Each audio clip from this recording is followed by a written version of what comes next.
Oi, Natália, vou te chamar agora. Oi, gente, boa noite. Vamos já começar. Oi, Natália. Oi, oi, tudo bem? Boa noite. Boa noite, tudo bom? Tudo É, certo. vamos esperar aqui entrar mais Pronto, um pouco de gente. Aí vamos já, sim, já eu começo. tranquilo. Deixa eu já ir compartilhando aqui. Tá,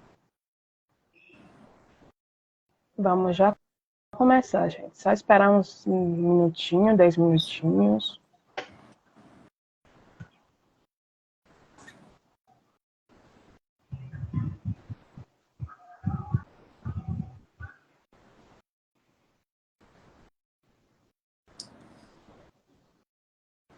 Dá para me ouvir bem, Natália? Tá perfeito, tá ótimo. Ótimo, perfeito. Só esperar mais gente entrar.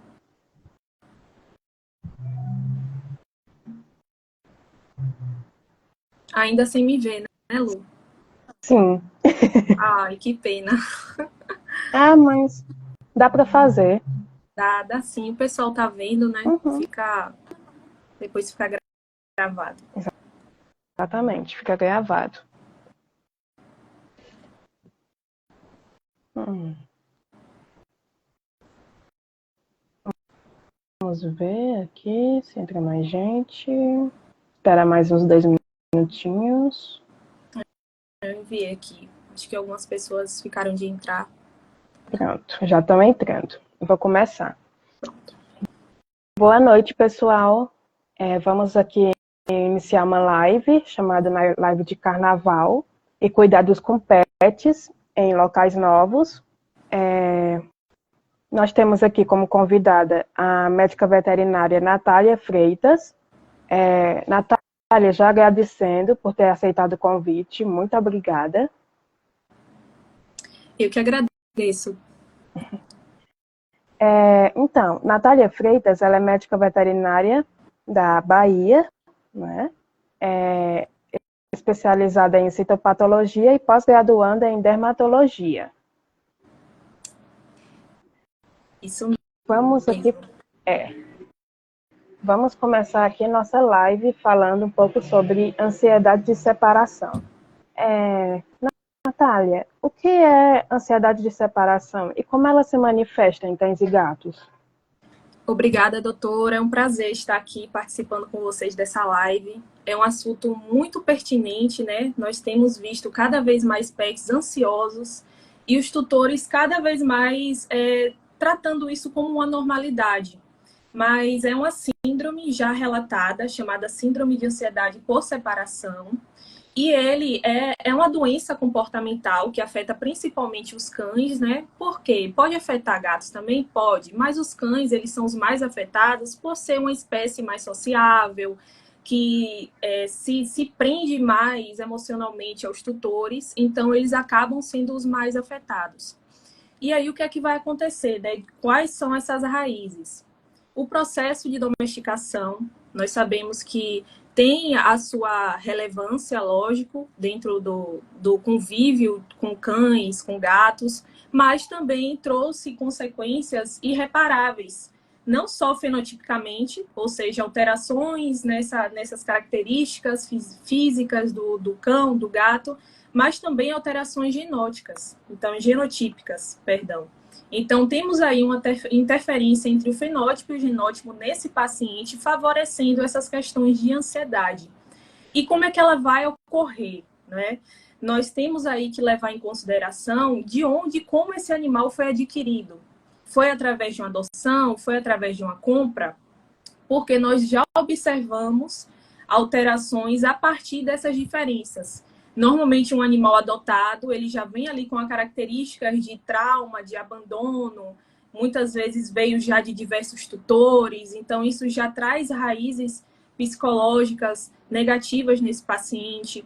Ou então quando ele foi comprado, né? Seja em canil, seja em gatil, e de repente ele foi desmamado muito cedo, tem toda aquela questão de introdução de forma inadequada, aquele estresse de toda aquela mudança. Às vezes é introduzido a um ambiente sem passar sem seguir aquele passo a passo adequado para evitar o estresse do animal. Então, são animais que, em diferentes situações, eles já vêm com cargas muito pesadas a nível psicológico. E isso cabe ao médico veterinário que está cuidando do pet, né, que vai enfrentar uma situação dessa, orientar o tutor de acordo com cada situação. Então, nós temos aí como causas que estão ligadas a esses fatores, né? Mudança do ambiente, como eu citei, separação precoce do filhote com a mãe, presença de novos membros na casa. Então, de repente, é aquele animal em que é muito apegado ao tutor e, de repente, o tutor ela tá passando por uma gravidez. E aí vai introduzir um novo membro à família. Então, aquele paciente ali, ele já começa a desenvolver aquele lance de que vai ser abandonado. Então, tem toda uma questão, a raiz aí, que precisa ser muito bem elucidada. Tem outros mecanismos também, por exemplo, pacientes que já são muito sensibilizados com algo no ambiente. Trovões, fogos, ele já é constantemente exposto a situações estressantes. Muitas vezes convive em uma casa, em um lar em que ele presencia muita briga, muita discussão, enfim, já tem toda aquela carga sensorial também do ambiente que influencia ele em determinados comportamentos. Então, nós temos dois extremos.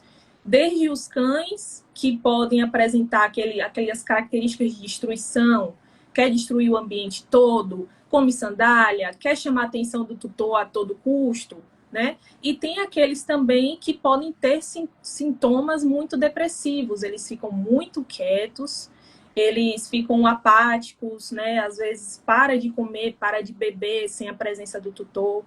E eu vejo muito esses extremos relatados no dia a dia do consultório, né? Eu posso aqui citar exemplos de casos meus, de tutoras que já falaram que a pet é extremamente ansiosa, hiperativa, que come tudo, que quer chamar atenção, que sobe em cima da mesa, rouba uma coisa para chamar atenção.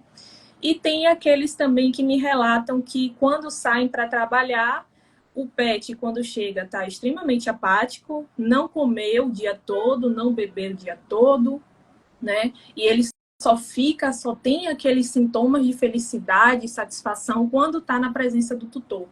Então, nós lidamos aí com dois extremos muito diferentes e cada um precisa ser manejado de forma diferente também.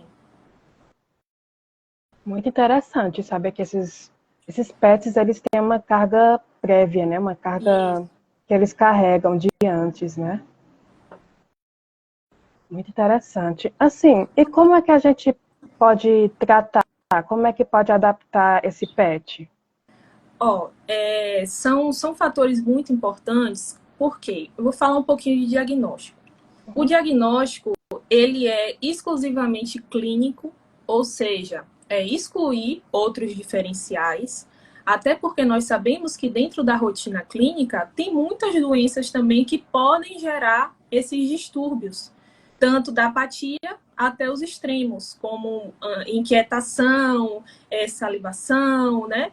Então, o que é importante? Fazer toda uma análise naquele paciente, trazendo aquela anamnese muito bem detalhada, com um histórico muito bem feito. Não é aquela consulta de 30 minutos que vai ser super rápida, que vai ter esse resultado. Não, muitas das vezes são várias consultas, são vários retornos, né?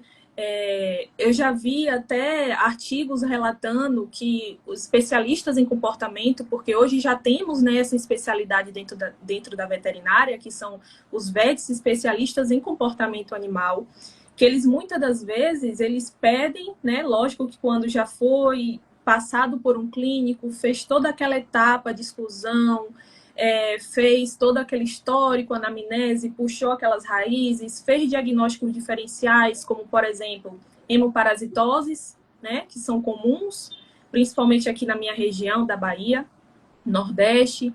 É bem comum as hemoparasitoses e elas geram essas alterações de comportamento também. O animal ele costuma ficar apático, costuma ficar com falta de apetite. Então, ele pode mimetizar também essas alterações que muitas das vezes os tutores podem achar que está correlacionado ao comportamento, mas em si pode ser alguma doença sistêmica envolvida, né? Então, o clínico, ele faz todo esse descarte de diagnósticos diferenciais e aí pode ser encaminhado ou não para um especialista em comportamento, a depender até das condições dos tutores, né? Então, depois que passa por toda essa etapa, o especialista em comportamento, eu já vi artigos que eles podem até pedir, por exemplo, gravações desses PETs quando os tutores eles vão trabalhar, vão ficar longos períodos fora de casa, e aí eles pedem para gravar, deixam a câmera escondida, com áudio, para analisar o comportamento desse PET, se ele começa a apresentar os sintomas logo após a saída desse tutor. E aí ele vai juntando tudo isso para entender o que é que está gerando gatilho, se é de fato a saída do tutor, se é porque, de repente, o ambiente está pouco enriquecido, se tem algo na rotina do PET que não está bem determinado. E aí sim se faz esse diagnóstico. Partindo para esse diagnóstico, não, fechamos, batemos o martelo, é síndrome de ansiedade por separação. O que é que a gente vai fazer? E aí entram estratégias. Por isso que o nome é síndrome. Uma síndrome, ela envolve diversos fatores a serem corrigidos. Não é só você pegar um antidepressivo, prescrever por um determinado período com o paciente e achar que aquilo ali vai resolver. Não. Muitas das vezes, os ansiolíticos, os antidepressivos, eles vão entrar aí como coadjuvantes, principalmente para casos mais mais preocupantes, em que o animal tem uma automutilação envolvida, por exemplo. Já tive casos assim, de um gatinho, por sinal, viu, felino, que enfrentou mudanças muito drásticas de ambiente, de mudança brusca de um estado para o outro, enfim, separação dos papais pet, né? Então, teve toda aquela carga, ele fugiu, ficou sumido 10 dias. Então, foi uma sobrecarga muito grande para ele. Ele precisou, sim, de um antidepressivo durante um período, até ele se adaptar com esse novo ambiente, fazer um enriquecimento ambiental. E hoje ele já consegue se manter sem, mas ele chegou a se automutilar a um nível de perder uma mãozinha, entendeu? Então, nós temos aí casos, sim, graves, causados por conta da ansiedade. E nós fizemos toda essa etapa de exclusão de outras causas e, de fato, nós percebemos que a questão comportamental era o que estava mais abalando ele. Então, né, nós podemos utilizar, sim, os antidepressivos como um coadjuvantes para ajudar o paciente a se acalmar, muitas das vezes a corrigir essa questão comportamental de automutilação. Nós também utilizamos nutracêuticos, e aí entram várias medicações à base de, muitas vezes, triptofano, valeriano, vitamina E, enfim, que vão ajudar a acalmar esses pets. Tem chás também, tem homeopáticos, então temos aí uma vasta gama de possibilidades. Além disso, o que é que a gente pode pontuar? Enriquecimento ambiental, mudança na rotina do pet. Eu acredito que esse seja o fator de maior peso a se corrigir, né? Que é o quê? Você colocar, introduzir o pet em uma rotina, porque o pet ele precisa de uma rotina também. Assim como nós, seres humanos, é necessário introduzir uma rotina para o pet. Senão, tudo para ele vai ser muito, muito demais, vai gerar essa ansiedade. Então, quando você determina a rotina, exemplo, vai comer aqui, é filhote, vai comer 3 vezes por dia. Vamos determinar um horário de comida? Vamos colocar ali, ele tem uma ansiedade na hora de comer, vamos mudar o comedouro? Colocar um comedouro espiral, mais educativo, que ensine ele a ter paciência na hora de comer. Vamos mudar horários de brincadeira, horários de passeio. Vamos determinar isso de forma certinha. Quando a gente determina isso, o pet ele tende a ficar menos ansioso porque ele já sabe o que é que vai acontecer posteriormente. E quando o pet, por exemplo, já tem síndrome da separação, muitas das vezes ele fica ao léu em casa. O tutor, muitas das vezes, sai 8 horas da manhã ou 7 horas da manhã, volta 7 horas da noite. Aquele paciente fica todo esse período, muitas vezes, sozinho, né? Sem ter o que fazer, sem ter uma rotina determinada, sem ter enriquecimento ambiental. Então, o que é que ele tem para fazer? O desespero, né? Ele vai querer chamar a atenção do tutor de alguma forma. Vai fazer xixi fora do lugar, vai fazer cocô fora do lugar, vai destruir, muitas vezes, itens da casa que sabe que o tutor vai reclamar e vai chamar a atenção dele de alguma forma. Então, é necessário, primeiro de tudo, estabelecer uma rotina. Olha, vou dar um exemplo. Kirara é minha gatinha. Vamos aqui estabelecer horário de comida. Ela vai comer x horário. Horário de brincadeiras. Vamos brincar x horário nela. Vamos levar para passear x horário. Porque determinando isso, ele tende a dessensibilizar e a reduzir, consequentemente, esse estresse, essa ansiedade. Tem artigos também que citam outras possibilidades, que é expor o paciente à situação que estressa ele, que já sabe que estressa, para ele ir se acostumando com a situação. Por exemplo, tem pets que quando o tutor pega a chave do carro ou a bolsa para sair, eles já começam a manifestar os sintomas, ficam muito ansiosos, se apegam, querem chamar a atenção do tutor, começam a gritar, uivar. Então, já sabe que a chave é um gatilho, pegar a bolsa é um gatilho. Então, vamos expor o paciente a essa situação para ele compreender que essa não é uma situação que vai gerar uma agressão nele, que vai prejudicar ele. Não, o que é que os especialistas em comportamento às vezes falam? Pega, expõe ele essa chave, dá um petisco, dá uma recompensa, mostra que logo, logo você vai chegar, né? Demonstra aquela segurança para o seu pet de que aquilo não vai maltratar ele, que aquilo ali é uma rotina sua também. Então, às vezes, esse mecanismo de recompensa, né? Ah, vou pegar a chave, dá um petisco ao paciente para ele entender que aquilo não vai machucar ele, né? Se o paciente, se o gatilho dele é fogos, trovão, se sabe, por exemplo, aqui, principalmente no Nordeste, que está chegando a época de São João, costumam ter muitos fogos. Então, o paciente já tem esse gatilho de ansiedade, vamos já acostumar ele, usa muitas vezes esses nutracêuticos uma época antes de começar esse período de fogos, tenta mostrar para ele, trazer uma segurança para ele. E tem outro contraponto também. Tem tutores que eles já são ansiosos e eles demonstram isso cada vez mais para o pet. Então, ele também tem esse apego ansioso no pet. Às vezes a gente deposita nossas expectativas, nossas frustrações em um pet e isso afeta ele também. Nós temos que reconhecer que muitas das vezes nessas situações nós somos os culpados também. Então tem que ter esse lance de troca, de conscientização. Eu sei que eu estou deixando meu pet ansioso, porque quando eu vou me separar dele, quando eu vou viajar, eu também fico com aquela carga emocional, sabe? Eu abraço ele, às vezes eu choro. Então, o pet, o animal, ele é um ser senciente. Ou seja, ele consegue sentir também todas essas emoções, mesmo que não sejam projetadas conscientemente como nós humanos. Mas eles também vão sentir essa carga, essa emoção, essa ansiedade que nós estamos transmitindo para eles. Então, vale nesse meio período com o especialista em comportamento, ou então com um clínico geral, essa conversa com o tutor.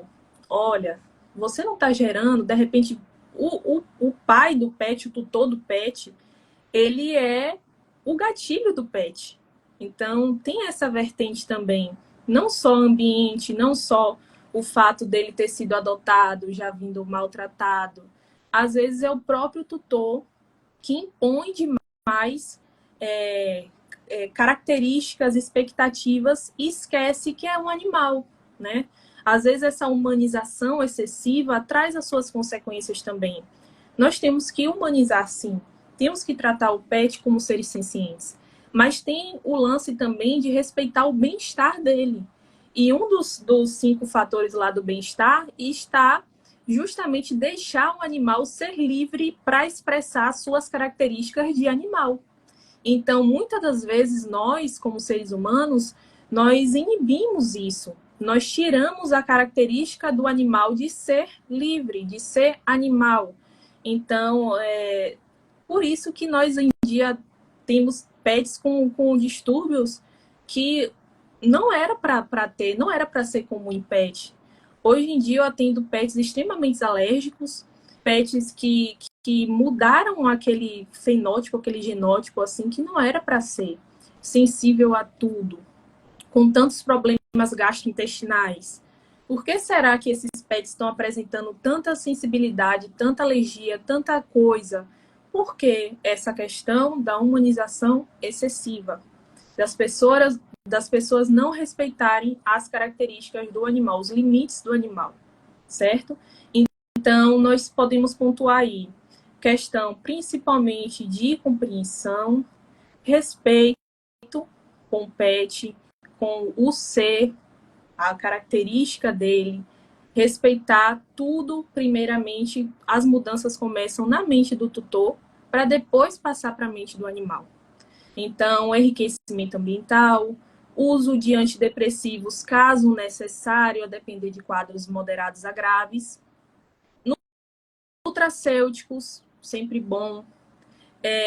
E temos aí esses fatores mesmo, de ir pontuando, lógico que cada pet deve ser individualizado. Se tratando de gatos, nós temos aí também a questão do enriquecimento ambiental, até porque tem muitas doenças nos gatos que são consequências de estresse, principalmente em ambiente. Muitas das vezes, tutores que estão criando, favorecendo um ambiente estressante para aquele felino. Então, existe sim a possibilidade do gato ele não necessariamente apresentar síndrome da separação, porque os gatos eles costumam ser mais independentes. Porém, também eles desenvolvem ansiedade em alguns pontos e esse estresse geram consequências e favorecimento de outras doenças sistêmicas. Então, todo paciente deve ser individualizado, cada situação requer uma solução, então cabe muito bem uma investigação de cada paciente, de compreender as necessidades dele, e lembrar o tutor de que não vai ser uma mudança de uma hora para outra, vai ser algo contínuo, sabe? Uma coisa assim que vai ser resolvida muitas das vezes com meses, anos, e tem que ter paciência, até porque, infelizmente, existem muitos artigos aqui também que eu separei para poder trazer para vocês de informação, de que a síndrome da ansiedade por separação, não só aqui no Brasil, mas em outros países, é uma das causas principais de tutores abandonarem o animal e também optarem muitas das vezes por eutanásia nesses animais, né? Sim, infelizmente é uma coisa assim chocante, mas eu li artigos em que muitos tutores levam esses pacientes para clínicas, para hospitais veterinários, para pedir a eutanásia por não aguentar mais situações desse tipo, de ansiedade, de automutilação, de bagunça no ambiente. Então, tem uma questão aí também de responsabilidade, de conscientização, certo? Eu acho que as pessoas elas precisam tomar consciência antes de adquirir um animal. Eu acho que tudo começa disso. Tem pessoas que não são preparadas para cuidar de animais, tá? Tem pessoas que elas não têm responsabilidade, tanto afetiva quanto consigo mesma, emocionais, né? Às vezes muitas coisas mal resolvidas consigo mesmas, e elas querem projetar aquela expectativa de que o animal vai ajudar a curar elas, de que o animal é tudo para elas, e muitas das vezes isso vai perpetuar e vai acarretar nos animais distúrbios e que vão piorar a condição mental dessa pessoa. Então, eu entendo que hoje em dia o animal ele pode ser sim uma fonte de apoio emocional. Hoje já temos aí animais que são de fato de apoio mesmo, de segurança para aquela pessoa que está passando por uma depressão, que está passando por algo mais pesado. Mas também tem que se ter o cuidado para que aquelas pessoas não ultrapassem os limites do que é saudável e do que é um apego ansioso naqueles animais, certo?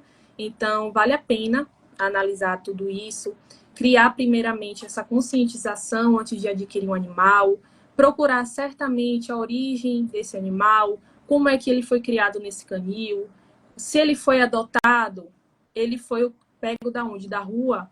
Ou passou por outros animais, por outras casas, sofreu maus tratos? Vamos entender primeiro a origem desse paciente, para entender aí as raízes emocionais nele, para poder pontuar e ir sensibilizando ele às situações para que ele venha se acostumar a viver uma vida saudável, a poder expressar a sua característica de forma livre e segura, sentir também o amor, o carinho, só que de forma, lógico que determinados limites, para também não gerar não predispor essas síndromes da separação, que é uma coisa bem comum mesmo.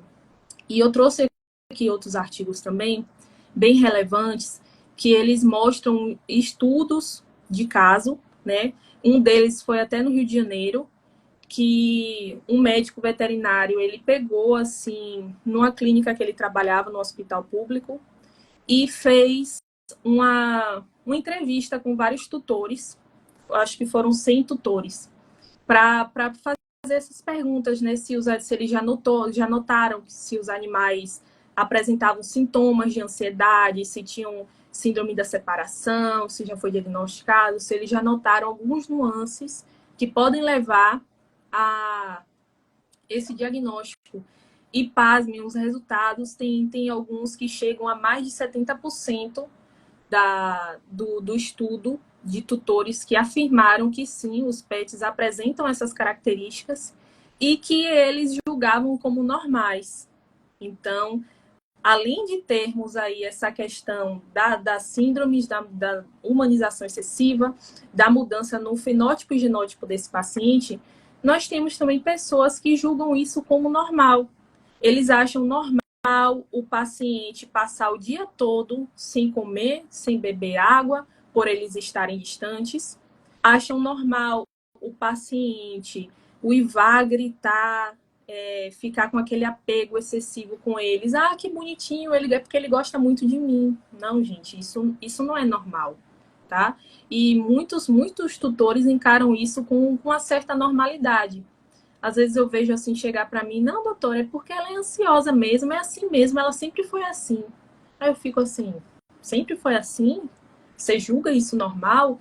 Então você já observa aí que os próprios tutores encaram uma doença comportamental como algo normal. Não, é porque ele é criado como criança, é filho único da casa.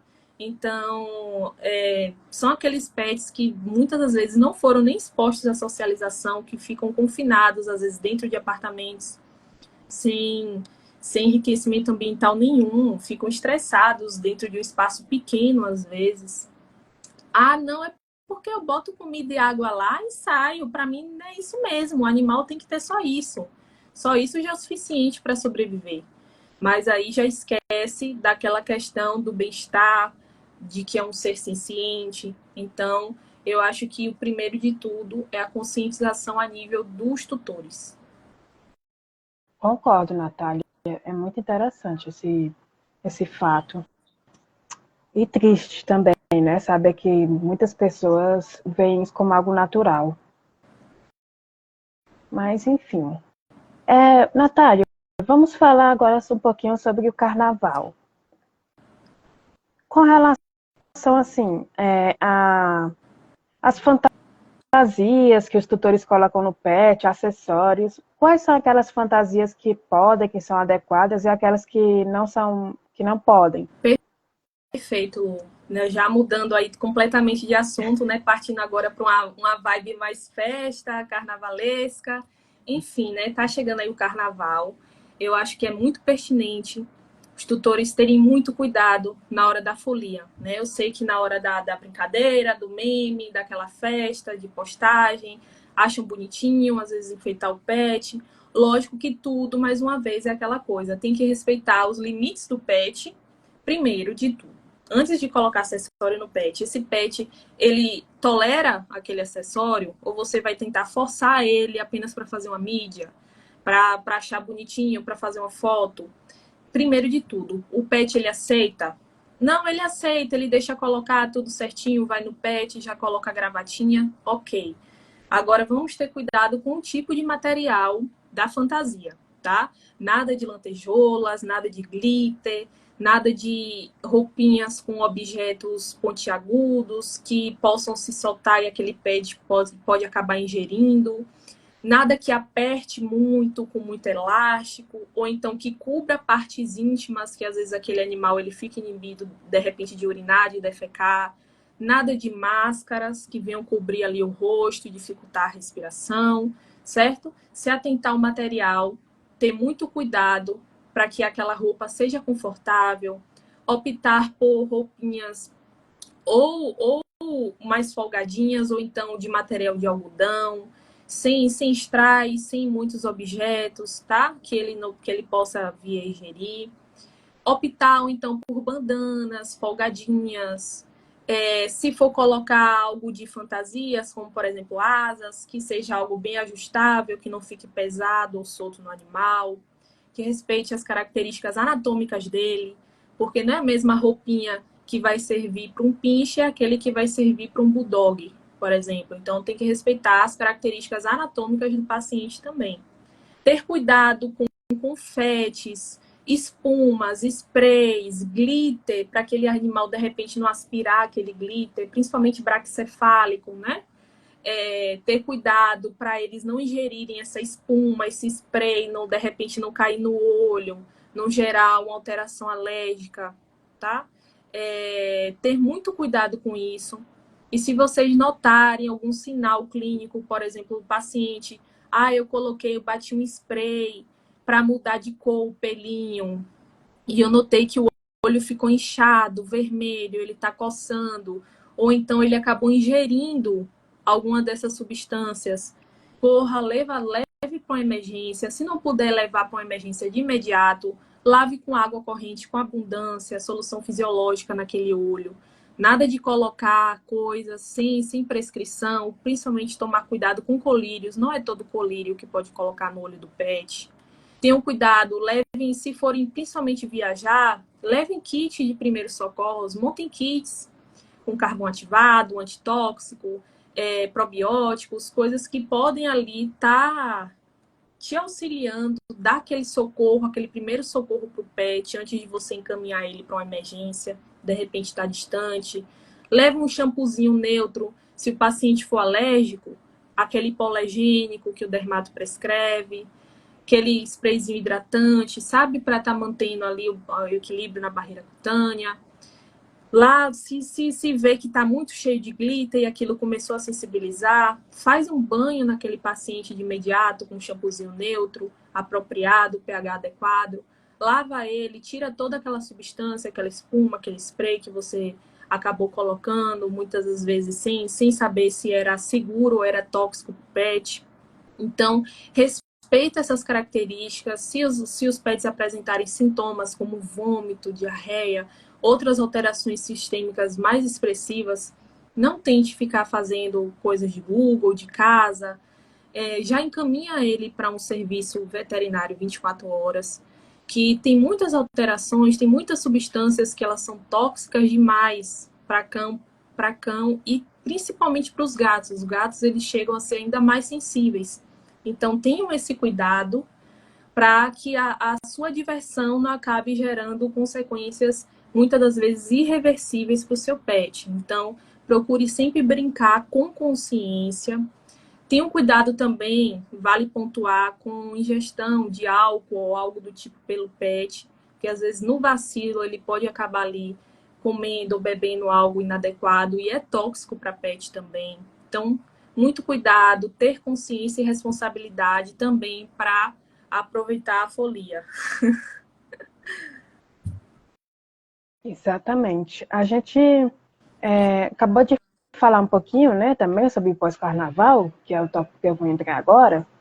Assim, Natália, com relação a reações alérgicas, que você estava falando até um pouco, Isso. né, disso, produtos, maquiagem, tinta, mais ou menos, como é que a gente pode agir nessas situações? Levando ao médico veterinário, né, tendo esses cuidados que você disse. Isso.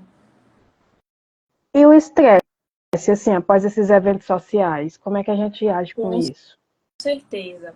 Primeiro de tudo, se você já tem esse pet há mais tempo e sabe que ele apresenta essa sensibilização por conta de sobrecargas sensoriais, aquele barulho, aquela folia, já entra com nutracêuticos, que são o quê? Suplementos seguros, que é tranquilo fazer uso contínuo para aquele pet. Nós temos vários no mercado hoje em dia. Não sei se pode citar nomes aqui. Pode, Lu? Temos ótimos no mercado. Não indico nada de antidepressivo, psicotrópico, até porque isso é de prescrição veterinária. Mas tem os nutracêuticos, que eles são suplementos que eles vão ajudar, não tem contraindicações, vão ajudar aquele paciente em situações de estresse. Então, hoje no mercado, nós temos muito bons aí o Serenlac, da Verte, que ele é com proteína hidrolisada. Então, para aqueles pets que já são mais alérgicos, ele tem a proteína, o palatabilizante hidrolisado. Ele é muito bom você utilizar, ele é justamente para ansiedade e estresse, seja ele durante ou antes, porque você pode fazer um uso antes, até para aquela medicação agir, ter um pico plasmático certinho para poder funcionar bem com os pets. Nós temos aí homeopáticos, que eles são muito bons também. Tem aí os homeopáticos, temos o Anizen, né? Que ele é muito bom também. Ele é um sprayzinho, você pode usar na boca, ou então você pode colocar na comidinha, na água, já para aquele pet ir se acostumando. Tem formato de petiscos também, como Seren, Snacks, da Ourofino. Ele você pode dar em forma de um agrado, um petisco, né? E tem outros tipos também. Tem aí, ó, como a Adri, ela colocou aí como exemplo, fitoterápicos. Tem sim, são opções. Hoje em dia nós temos aí, nas farmácias de manipulação, opções 100% fitoterápicas, né? A base ali de substâncias mais tranquilas, que não vão trazer nenhum efeito adverso no pet, não vai trazer nenhuma sobrecarga renal e hepática. Chás tem sim, viu? Às vezes as pessoas, elas demonizam coisas naturais, mas são excelentes. Eu tenho pacientes que eu indico o chá de camomila, por exemplo. Os chás, eles são excelentes. Só que lógico que você tem que saber fazer e tem que saber dosar de forma adequada ali. Mas sim, pode ser utilizado chás, desde que sejam folhas seguras para pets. Você tem que saber preparar também, porque muitas das vezes o que intoxica o pet não é em si a folha, é a forma de preparo dessa folha, né? Porque às vezes as pessoas preparam de forma inadequada até pra gente, tá? Tem chás que às vezes a gente prepara, como por exemplo o que parece inofensivo, como o chá de hibisco, mas a depender da situação, se você ultrapassar ali a forma de fazer ou a quantidade ingerida, pode gerar intoxicação até para nós humanos. Então tem que ter muito cuidado, mas no mercado nós temos aí opções muito seguras para pets que vocês podem estar comprando de opções comerciais, dar como petisquinho para o pet. Tenho certeza que isso vai trazer até uma conexão maior com o seu pet, né? Que ele vai saber ali que aquele evento não vai ser tão traumático assim, porque ele vai ganhar um petisquinho nele. Você pode ajudar ele também, trazendo uma segurança para ele. Agora, se o pet ele tiver em um estágio muito avançado, vale a pena passar por um especialista em comportamento animal, porque aí ele vai te ajudar como tutor a fazer comandos, a fazer correções no ambiente, porque ele vai até muitas vezes ao seu ambiente para entender o que é que pode estar inadequado, o que é que pode estar gerando gatilho naquele animal, para ajudar a corrigir também. Então, é mais por essa linha. Os nutracêuticos, eles são muito bons para estar sendo utilizados antes e durante eventos estressantes. Você pode fazer também manejos de ambiente, para evitar com que os pets eles fiquem muito ansiosos nessas situações de festas. Você ter responsabilidade também de, se for viajar, ter o cuidado de deixar ali com um pet sitter de confiança ou com uma pessoa de confiança que você sabe que vai estar oferecendo ali todos aqueles cuidados para o pet, porque muitas vezes colocam pessoas desconhecidas, né, que só vão lá colocar água e comida. Então, quando o tutor viaja, o pet ele se sente abandonado muitas vezes. Então, tem que ter essa responsabilidade também, até com quem o seu pet vai ficar caso você vá viajar para curtir umas férias ou então situações de festas assim. Exatamente, Natália. Muito bom saber disso. E eu queria linkar com um assunto que ficou faltando aqui, em que a gente ainda tem um tempinho para falar mais sobre isso, que é sobre enriquecimento ambiental. Quais são alguns exemplos, Natália, de enriquecimento ambiental, que a gente sabe que eles são benéficos, né, para essa situação de Isso. estresse, de ansiedade de separação? Perfeito. Olha, nós temos muitas opções hoje em dia. Para cães, nós temos o quê? Alterações de comedouros. Nós temos hoje em dia comedouros de formatos mais educativos, que possam fazer com que aquela alimentação do pet deixe de ser ansiosa para ser algo mais divertido. E lógico que limitando, tem aqueles comedouros automatizados também. Temos aqueles comedouros mais altos, tem vários tipos, a depender da necessidade do paciente. Nós temos hoje em dia brinquedos também de interação, de educação, que são aqueles brinquedos que você coloca um petisquinho dentro, que o pet vai explorar ali aquela coisa de caça, ele vai procurar dentro daquele brinquedinho ali onde é que está aquele petisco. Né? Você pode fazer alterações também no seu ambiente, a depender de como seja o ambiente, para colocar túneis, alterações mesmo de projeções assim, de coisas, de brincadeiras que fiquem divertidos e interativos para o paciente. Quando é gato, temos aquela gatificação, né? Que é você colocar assim na parede aqueles painéis para explorar o gatinho a pular, arranhadores. Então, e tem também outras coisas interessantes que são aqueles difusores de feromônios, né? Para cães tem um Adaptil, para o gato tem o Feliway, dentre outros, né? E eu citando assim as marcas que veio na minha cabeça, mas que são bons também, que são esses difusores, você pode colocar no ambiente, e aí vão liberando aqueles feromônios que vão trazendo aquela sensação de calma, de simpatia, né? Com aquele paciente, que ele vai sentir aquele cheiro, vai agradar ele, porque muitas das vezes cheiros excessivos também podem sobrecarregar, estressar o pet. Então, esses difusores, eles são também uma forma de enriquecimento ambiental. Outra forma também é fazer petiscos interessantes, como, por exemplo, gelinhos de iogurte, de sachêzinho, você fazer coisas, patezinhos, por exemplo, aqueles pets que são muito ansiosos na hora de comer, que quando você está comendo, ele quer participar ou ele quer sua comida. Então, é interessante você fazer abordar esses limites, mas não brigando, batendo ou sendo aquela coisa de trazer um trauma na hora de comer. Mas sim você acolhendo aquele pet para comer com você. Então, tem opções hoje em dia de patês caseiros, seguros para pets, receitinhas de sopa, de caldo de legumes, de caldo de ossos, que são coisas até que podem aumentar a ingestão hídrica daquele paciente. Então, você está dando um agrado e, ao mesmo tempo, você está ajudando ali na saúde, tanto urinária quanto intestinal daquele pet, né?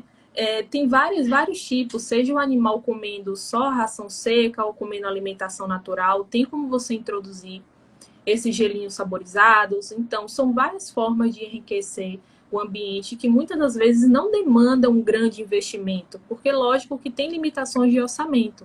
Não são todas as pessoas que vão conseguir fazer toda aquela projeção na casa, aquelas alterações, né, de enriquecimento ambiental, mas tem como você fazer de forma sutis, que vai trazer uma felicidade, um agrado para aquele pet. Então, vale a pena investir, pesquisar. Hoje em dia, o Instagram ele tem páginas excelentes de vets nutricionistas, que elas colocam ali aquelas receitinhas rápidas de picolés para esse verão. Então, tudo bem que já está acabando, mas ainda assim está muito quente, com ondas de calor. Existe o estresse térmico também, né? O estresse térmico causa ansiedade. Então, você colocar aquele gelinho saborizado, aquele picolézinho de frutas, respeitando aquilo ali de frutas que o animal pode, o que não pode, você sabendo, pegando aquela listinha. Hoje em dia, o Instagram, ele é muito rico, né? Os dos profissionais, existem veterinários de diversas especialidades que eles fazem muito conteúdo bom, eles colocam aquilo de forma gratuita, você pode estar seguindo ali, filtrando o que você olha, o que você vai salvando, né? Salvem essas receitinhas de patezinho natural, de gelinho saborizado. É muito interessante mesmo, de chás, né? Como a Adri colocou aí, de chás, tem opções de chás, e aí tem vets que colocam essas receitinhas assim de forma bem tranquila, te ensinam a fazer o passo a passo, qual é o chá que o pet pode, o que não pode, até quando, até a quantidade, né, que é permitida sem intoxicar. Então, tem. Só não faz quem não quer. Muito bom. Exatamente. Natália, muito bom esse assunto. Vamos abrir aqui agora para as perguntas. Nós temos aqui um tempinho.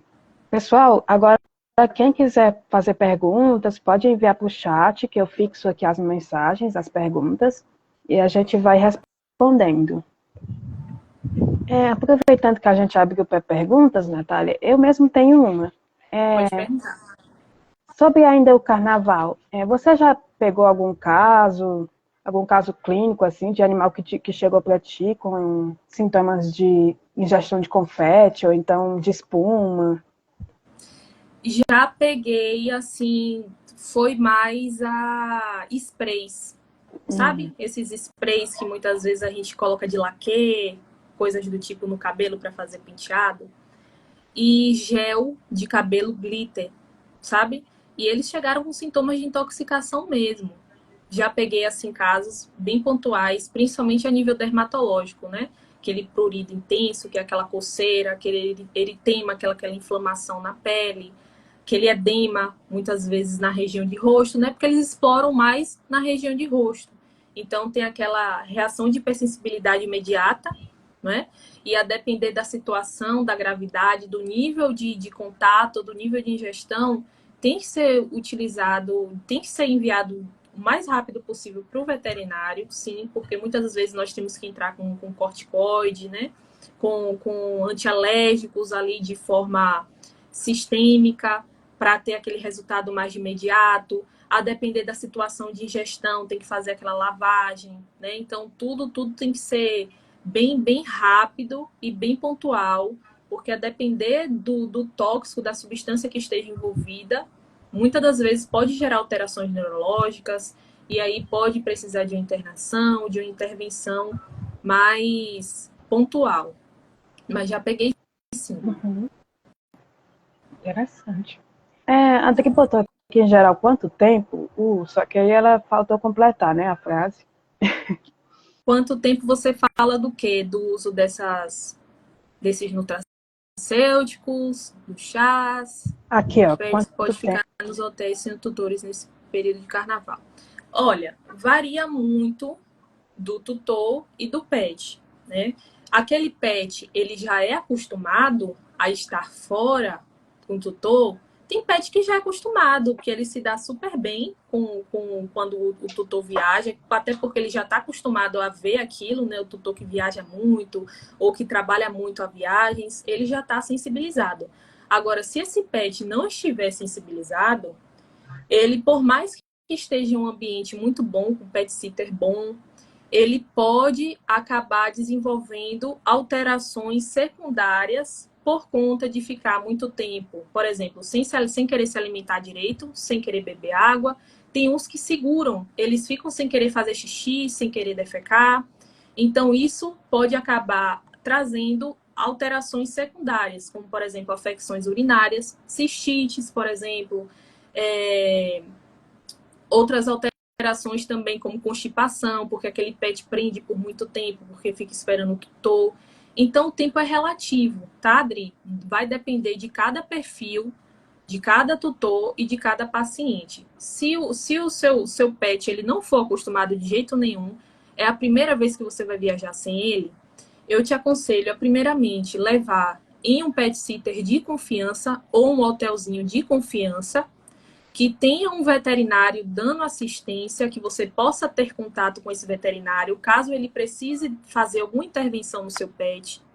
Por exemplo, se ele querer ficar sem comer, se ele apresentar alguma alteração urinária, ou precisar de uma lavagem, ou de alguma intervenção, porque ele está segurando, retendo aquelas fezes, aquela urina. Se ele ficar muito apático, então é necessário você primeiro procurar um local de confiança, que tenha uma assistência veterinária muito boa, 24 horas ali, que você possa ter aquele contato. De primeira, não fique durante longos períodos, né?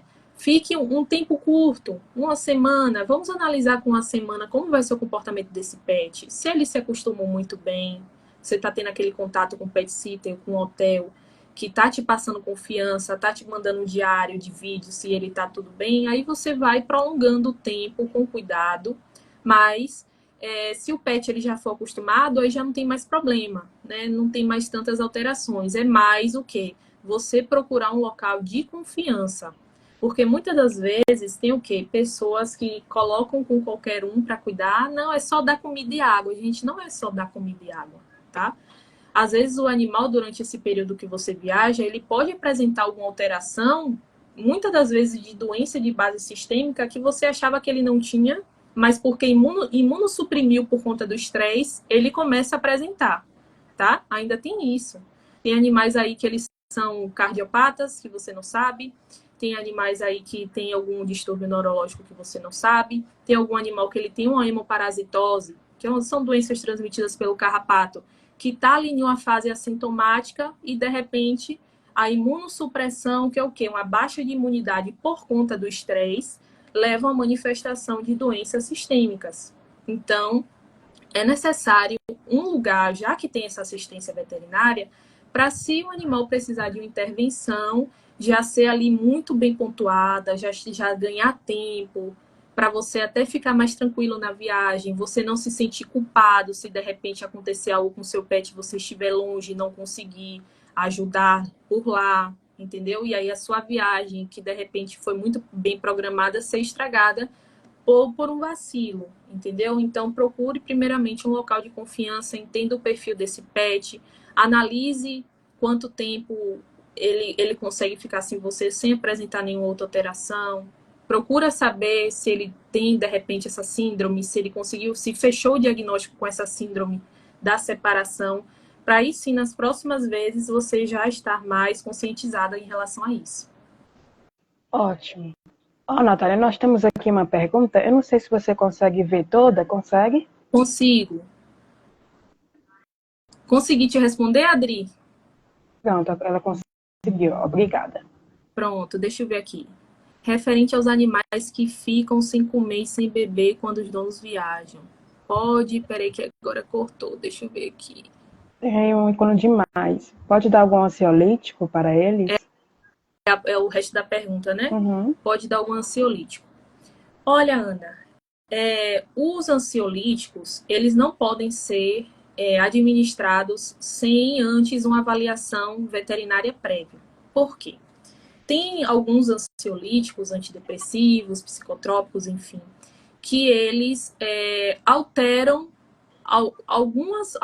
eles levam algumas alterações, principalmente cardíacas, neurológicas, que não é todo animal que vai poder tomar essa medicação. Exemplo, tem uma fluoxetina da vida, tá? Só estou citando aqui um. Não é todo animal, não é todo perfil de animal que vai poder tomar esse antidepressivo, tá? Porque ele pode trazer algumas repercussões sistêmicas que, se o animal, por exemplo, ele for um cardiopata que não tiver controlado, ou ele tiver alguma outra comorbidade que não tiver bem controlada ou bem diagnosticada, pode acabar piorando o quadro, entendeu? Então, quando a gente fala de antidepressivos, ansiolíticos, eles precisam ser bem analisados, tem que fazer todo um check-up no pet antes, para ver se aquele pet ele pode fazer o uso dessa medicação. Principalmente porque A maioria dos antidepressivos, eles precisam de um tempo mais longo de uso até para ele surtir um efeito, né? E fora que aquelas primeiras semanas que está pegando um pico plasmático, que o animal ele está se adaptando sistemicamente, o animal ele pode vir a ter algumas alterações sistêmicas, como, por exemplo, ele pode ficar muito mais apático, se ele já for apático, ele pode ficar muito sonolento, assim como nós humanos, quando tomamos alguns antidepressivos, a depender da situação, até acostumar com aquela medicação é toda aquela coisa difícil, né, de adaptação. Então, o mesmo acontece com os PETs. Então, por exemplo, se você fizer aleatoriamente, sem entender principalmente dosagem, tá? Dose tem que ser muito bem respeitada. Nós normalmente trabalhamos sempre com dose mínima e vamos ali aumentando ou reduzindo, a depender da necessidade do paciente. Mas, no geral, nós sempre iniciamos as terapias com doses mínimas, não subdosagens, doses mínimas respeitando a janela terapêutica. Doses mínimas, e aí ir observando, faz aquele período de adaptação, tudo tem que ser acompanhado. Mas, previamente, você fez o quê? Um painel básico antes de um check-up a nível sanguíneo, fez um check-up de eletro, de eco, a depender da idade do paciente. Já sabe que se for um paciente cardiopata, não são todos que eles vão poder tomar, por exemplo, benzodiazepínicos, por exemplo, diazepam, midazolam, não vai tomar aqueles benzodiazepínicos. Então, tudo tem que ser bem articulado pelo médico veterinário que está acompanhando aquele PET. Nunca fazer, por exemplo, em casa eu tenho fluoxetina, eu vi aqui na internet que fluoxetina pode, eu vou dar. Não, gente. Às vezes você vai estar fazendo a superdosagem, vai estar gerando uma alteração neurológica, muitas vezes irreversível naquele paciente. Pode levar ele a um quadro de convulsão, de crise, de coma, muitas das vezes, sem entender o porquê que aquilo aconteceu. Então, cada perfil de paciente vai ter uma adequação para um antidepressivo específico. Eu entendo que você colocou aí que a situação é que você fica com ele, é do seu tio, que quando ele viaja, ele tem diarreia, ficou sem comer por 2 dias.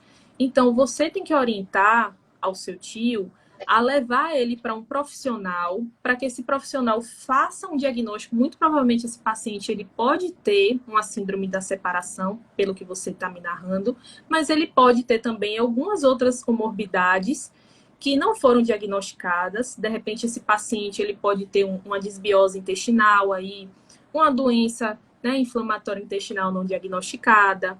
Então, a ansiedade, o pico de cortisol, o estresse daquele paciente pode fazer com que manifeste os sintomas, entendeu? Então, tudo isso, mas para fechar, bater o martelo, precisa ser levado para um profissional de confiança que vá fazer essa investigação e orientar o seu tio e a você, caso seja a pessoa que vá ficar sempre com o animal quando eles viajarem, a saber manejar esse paciente.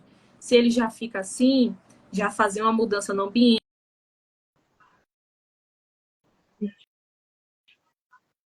ele se acostumar, para ele se adaptar, e a depender da necessidade dele, sim, precisar de alguns ansiolíticos e de alguns antidepressivos até ele conseguir se adaptar. Mas tudo precisa ser feito com orientação veterinária. Exatamente. Muito bem, eu acho que a gente já pode encerrar esse momento de perguntas e podemos finalizar a live. Natália, eu queria agradecer imensamente por ter aceitado dar essa live. Foi maravilhoso. A gente gostou bastante, muitas informações relevantes. Muito obrigada, viu, Lu? Obrigada, agradeço a todos que participaram da live. Obrigada pelas perguntas. A participação de vocês foi excelente. Eu entendo que é um assunto muito pertinente, por isso que eu gosto aqui de passar um pouco do que eu sei, do que eu pesquisei, especialmente para vocês. E muito obrigada aí pelo convite, Lu. Foi maravilhoso. Muito obrigada, Natália. Muito obrigada também ao público por ter assistido, por ter questionado, por ter adquirido informações. E eu espero que a gente possa fazer outras lives, Natália. Com certeza. Obrigada. E, enfim, gente. feliz carnaval, tenham conscientização sobre o que vocês acabaram de ouvir, sobre os pets. Eu desejo a vocês um ótimo carnaval, uma ótima semana, começo de semana, e aguardem para novas lives. E é isso. Muito obrigada, Natália, de novo. E tenha Tchauzinho, pessoal. uma ótima semana. Tchauzinho. Tchau, tchau. Sim, lembrando que essa live vai ficar gravada aqui no Instagram e também no Instagram da Natália. Tchau, tchau.